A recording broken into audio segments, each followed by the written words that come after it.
মধ্যপ্রাচ্যে উত্তেজনা ক্রমেই বৃদ্ধি পাচ্ছে।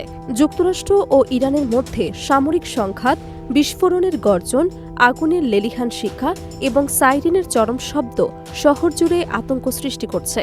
জানা গেছে, সাবমেরিন সহ ১৭টি ইরানি যুদ্ধজাহাজ ডুবিয়ে দেওয়া হয়েছে এবং প্রায় ২,০০০টি লক্ষ্যবস্তুতে হামলা চালানো হয়েছে। মধ্যপ্রাচ্যে পঞ্চম দিনে রাশিয়া ইরান সংঘাতের খবরও সামনে এসেছে। তবে পরিস্থিতির কোনো উল্লেখযোগ্য উন্নতি দেখা যায়নি। উভয় পক্ষই আক্রমণের মাত্রা বাড়াচ্ছে। আমেরিকার বিরুদ্ধে দমে যাওয়ার পাত্র নয় ইরান, ফলে বারবার হামলা চালাচ্ছে এবং পাল্টা প্রতিক্রিয়াও দেখাচ্ছে।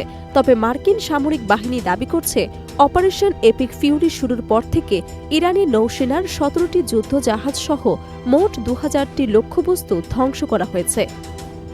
ধ্বংস হওয়া জাহাজগুলোর মধ্যে একটি সাবমেরিনও রয়েছে। মার্কিন পক্ষের দাবিতে ইরানের সামরিক স্থাপনা এবং ক্ষেপণাস্ত্র উৎপাদন সংক্রান্ত অবকাঠামো ব্যাপকভাবে ক্ষতিগ্রস্ত হয়েছে।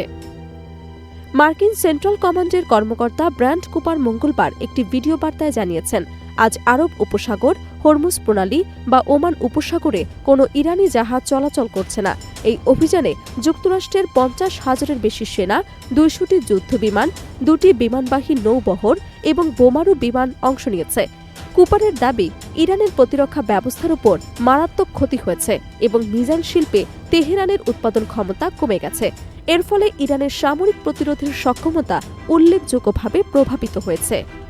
অন্যদিকে বুধবার ভোরে ইসরায়েলও ইরানের ওপর বড়সড় বিমান হামলা চালিয়েছে। গত ২ ঘণ্টায় তেহরানে একাধিক বিস্ফোরণের শব্দ শোনা গেছে। ইরানি সংবাদ সংস্থা তাসনিম নিউজ এজেন্সি এই হামলার তথ্য নিশ্চিত করেছে।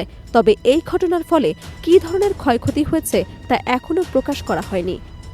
বিশেষজ্ঞরা মনে করছেন, সাম্প্রতিক এই হামলা ও পাল্টা প্রতিহামলা মধ্যপ্রাচ্যের রাজনৈতিক ও সামরিক পরিস্থিতি আরও জটিল করে তুলেছে। ইরান সাময়িকভাবে শক্ত অবস্থানে থাকলেও মার্কিন ও ইসরায়েলের যৌথ হামলা তার উৎপাদন ও প্রতিরক্ষা ক্ষমতাকে ক্ষতিগ্রস্ত করেছে। এই পরিস্থিতিতে অঞ্চলটি দীর্ঘমেয়াদী সংঘাতের মুখে দাঁড়িয়ে আছে। এদিকে আন্তর্জাতিক পর্যবেক্ষকরা সতর্ক করছেন, চলমান উত্তেজনা দ্রুত নিয়ন্ত্রণে না এলে মধ্যপ্রাচ্যে আরও বড় ধরনের মানবিক ও সামরিক সংকট দেখা দিতে পারে। উভয় পক্ষই আক্রমণ বাড়াচ্ছে এবং পাল্টাও জবাবও দিচ্ছে, যার ফলে পরিস্থিতি এখন অনিশ্চিত এবং অস্থিতিশীল।